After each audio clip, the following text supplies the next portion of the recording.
विगत 14-15 दिनों से छात्रों का लगातार प्रदर्शन चल रहा है, आंदोलन चल रहा है 17वीं बीपीएससी पीटी के मुद्दे पर। इस दौरान 26 दिसंबर को छात्रों पे लाठीचार्ज किया गया। 29 दिसंबर को पुलिस के द्वारा छात्रों पे दमनात्मक कार्रवाई की गई।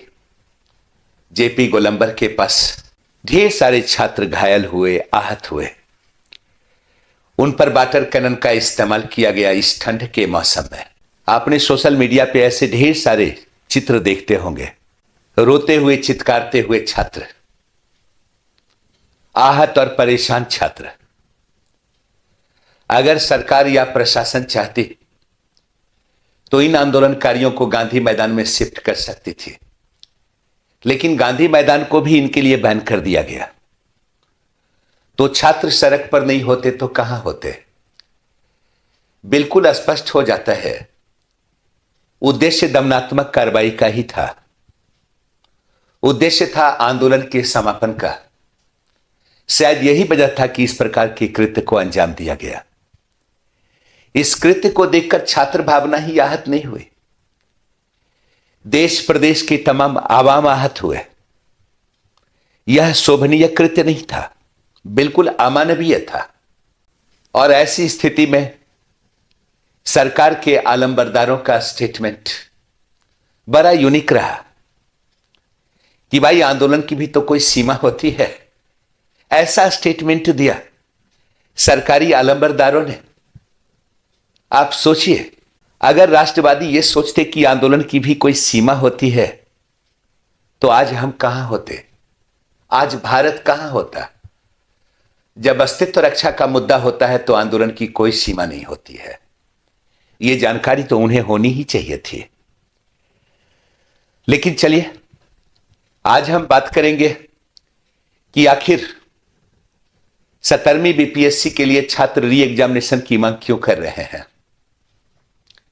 यह आंदोलन इतना लंबा क्यों चला छात्रों का, या बीपीएससी और सरकार रिजिड क्यों है, इसी मुद्दे पे चर्चा करेंगे।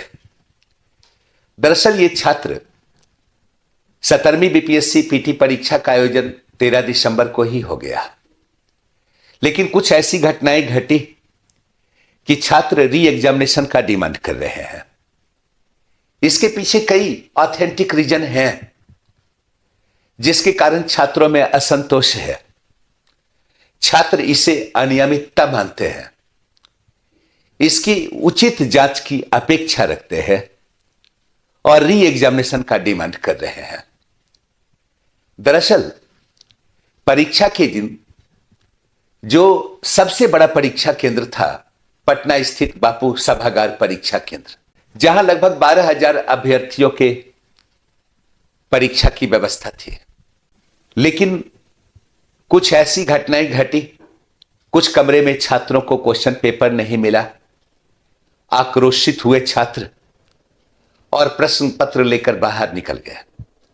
आप समझ सकते हैं कि परीक्षा के 1 घंटे के बाद छात्रों का प्रश्न पत्र के साथ सड़क पे आ जाना, यह क्वेश्चन आउट नहीं है तो क्या है।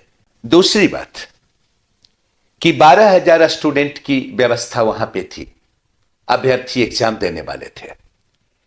7,000 अभ्यर्थी एग्जाम देने के लिए आए, लेकिन प्रश्न पत्र घट गया। आखिर ऐसा क्यों हुआ? छात्रों के संशय का यह भी एक कारण है, क्योंकि जब आयोग को पता है कि 12,000 स्टूडेंट वहां एग्जामिनेशन देने वाले हैं, 7,000 ही उपस्थित हुए, फिर भी प्रश्न पत्र की संख्या क्यों घट गई? यह संशय का एक रीजन है। तीसरी बात कि बापू सभागार परीक्षा केंद्र कोई एक परीक्षा केंद्र नहीं है, यह लगभग 25 परीक्षा केंद्र के बराबर है। अब आयोग के द्वारा 1 दिन में जांच की प्रक्रिया पूरी हो गई और आयोग के द्वारा यह स्पष्ट किया गया कि 912 केंद्र में 911 केंद्र जो है वहां परीक्षा बिल्कुल बेहतर तरीके से संचालित हुई।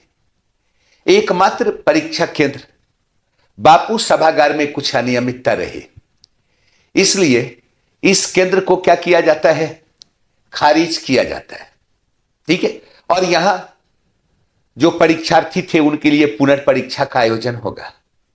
अब अन्य छात्रों को यह लग रहा है कि अगर 12,000 स्टूडेंट के लिए पुनर्परीक्षा का आयोजन होगा, जिनके लिए क्वेश्चन पत्र अलग होंगे, तो वैसी स्थिति में आयोग रिजल्ट कैसे देगी? क्या नॉर्मलाइजेशन की पद्धति को अपनाएगी, जो 17वीं बीपीएससी पीटी के विज्ञापन में था ही नहीं? इसके अगेंस्ट पहले ही आंदोलन हो चुका था और आयोग ने बिल्कुल स्पष्ट कर दिया कि 17वीं बीपीएससी पीटी परीक्षा में किसी नॉर्मलाइजेशन को नहीं अपनाया जाएगा।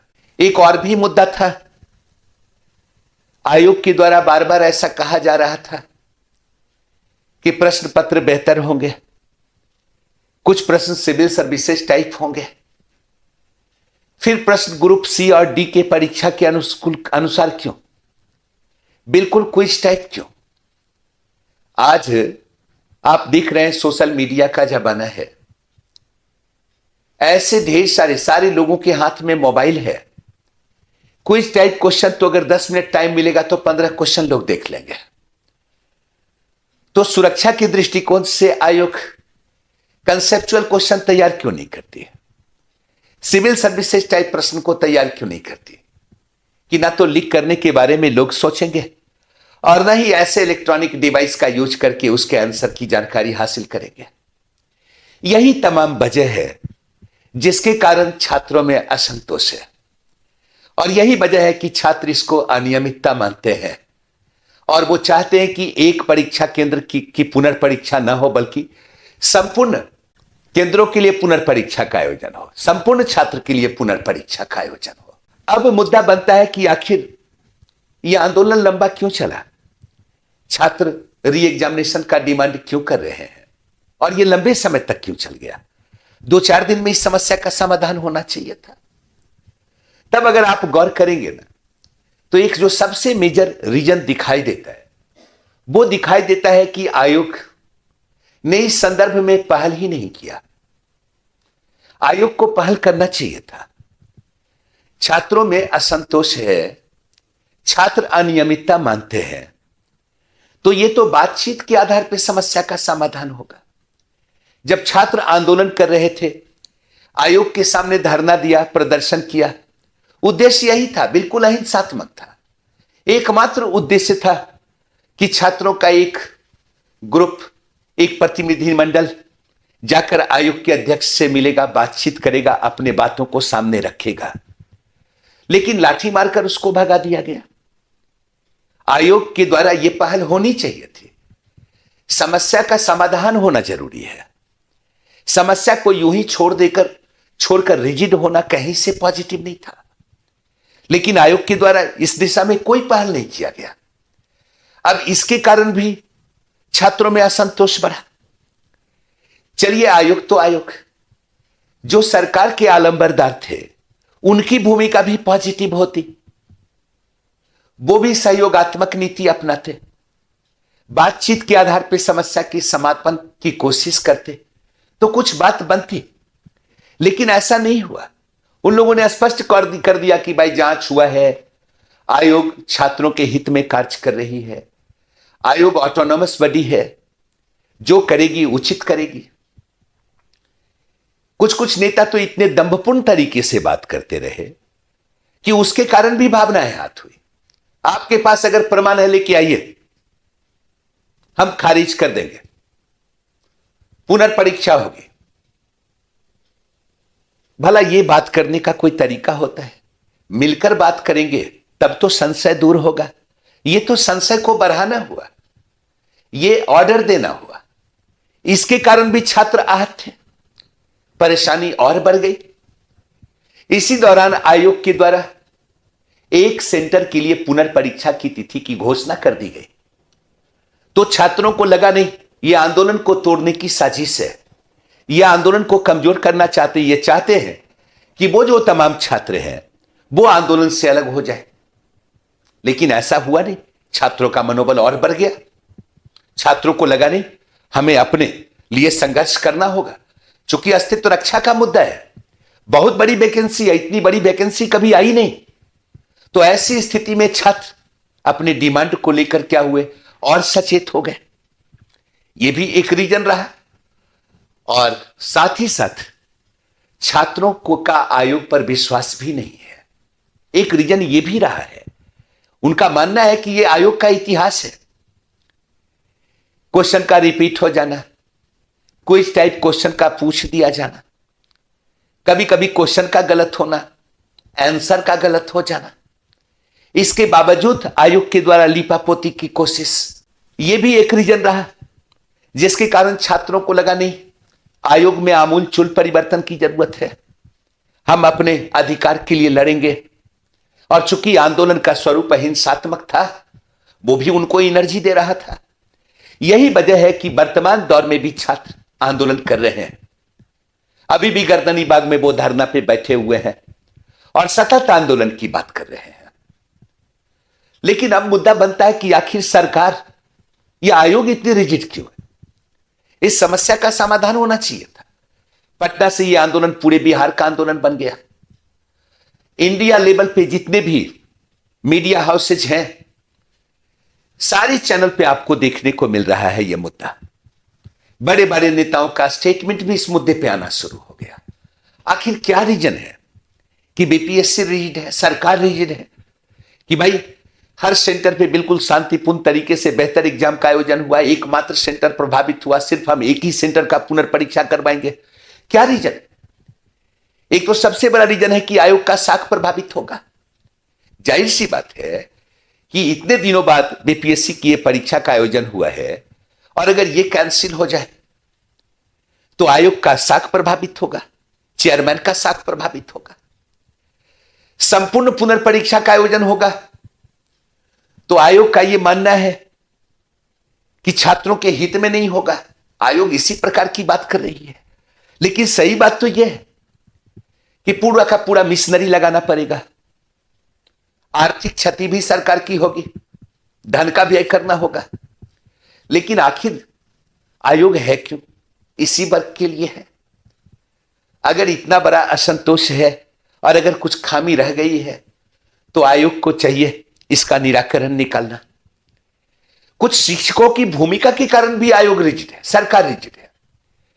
जाहिर सी बात है कि परीक्षा से पहले नॉर्मलाइजेशन के मुद्दे पे कुछ शिक्षकों के द्वारा आंदोलन को क्रिएट किया गया, जबकि यह मुद्दा नहीं था। कहा गया भाई नहीं, आप स्वीकार कीजिए कि आप नॉर्मलाइजेशन नहीं करेंगे। आयोग कह रही है मेरे विज्ञापन में ये तो लिखित ही नहीं है, हमने ऐसा कुछ बोला ही नहीं है, हम इसका जवाब क्यों देंगे? तो उस वक्त से ही आयोग को लगने लगा कि ये लोग जबरन आंदोलन उभार रहे हैं। परीक्षा की डेट को बढ़ाने के लिए फिर आंदोलन, उसमें भी शिक्षकों की भूमिका। तो आयोग और सरकार ये मानकर चलने लगे कि बापू सभागार परीक्षा केंद्र में जिस प्रकार का मतलब कि उपद्रव हुआ, जिस प्रकार की घटनाएं घटित हुई, उसमें वो कहीं ना कहीं प्रायोजित थी, एक षड्यंत्र का परिणाम था जिसमें कुछ लोगों का योगदान है। अब ऐसे शिक्षक पुनः फिर इस आंदोलन में शुमार हो गए। अब इसके कारण उनका जो विचार था वो और दृढ़ हो गया। तब ये लग गया कि नहीं, एकदम एक षड्यंत्र के तहत प्रायोजित परीक्षा को रद्द करवाने की कोशिश की जा रही है। और साथ ही साथ जब विपक्षी नेताओं की भूमिका देखने को मिली तो उन लोगों का स्टेटमेंट, परीक्षा के बारे में समझ हो या समझ ना हो, लेकिन कुछ तो बोलना है। उन लोगों ने जो भी वक्तव्य दिया, सरकार विरोधी वक्तव्य दिया। आयोग ऐसा ही है, लगातार इसी प्रकार की धांधली हो रही है, इस सरकार में क्वेश्चन ही खाली लीक हो रहा है। जो छात्रों की तत्कालीन समस्या है, जो तत्कालिक समस्या है, उस समस्या को बोलने के लिए उन चीजों को जानने की आवश्यकता थी, कायदे से बातों को प्रेजेंट करने की आवश्यकता थी, बातचीत के लिए पहल करने की आवश्यकता थी। सिर्फ आरोप प्रत्यारोप से छात्रों की शंकाओं का या समस्याओं का समाधान तो नहीं होगा। उनकी भूमिका के कारण भी आयोग रिजिड हो गई। उन लोगों ने बिल्कुल स्पष्ट तौर पे कहा कि भाई बिल्कुल साफ सुथरा हुआ है एग्जामिनेशन, एक सेंटर पे ऐसा दिखा, पुनर्परीक्षा का आयोजन होगा, आयोग जांच करेगी, आयोग काम करेगी, आयोग स्टूडेंट के हित के लिए काम करे। जबकि विरोधाभासी बात है, घंटा आयोग नहीं चला रही है, लेकिन इस प्रकार के स्टेटमेंट आए, ये रिजिडनेस का यही कारण रहा, जिसके कारण आप कह सकते हैं कि मतलब कि आयोग और सरकार बिल्कुल रिजिड है, कि आयोग ऑटोनॉमस बॉडी है, जो कर रही है बिल्कुल सही है। और सरकार के जो अगुआ है उनके बारे में तो कुछ कहा ही नहीं जा सकता। शायद पता नहीं उनको पता भी हो या नहीं। उनके बारे में तो एक ही स्टेटमेंट बनता है कि रोम जल रहा था और नीरो बांसुरी बजा रहा था। आंदोलन में शिक्षकों की भूमिका के कारण ही क्या हुआ, गवर्नमेंट को आंदोलन को दबाने का रीजन मिल गया। इसलिए लगता है कि छात्रों के आंदोलन, शिक्षकों का नैतिक समर्थन होना चाहिए। आक्रोशपूर्ण भाषण देना, शब्दों पे कंट्रोल का नहीं होना, यह पॉजिटिव नहीं था। छात्र समझदार है, अपनी डिमांड को समझ रहे हैं और इतना प्रतिबद्ध है कि हम अहिंसात्मक सत्याग्रह करेंगे, गांधीवादी तरीके से करेंगे।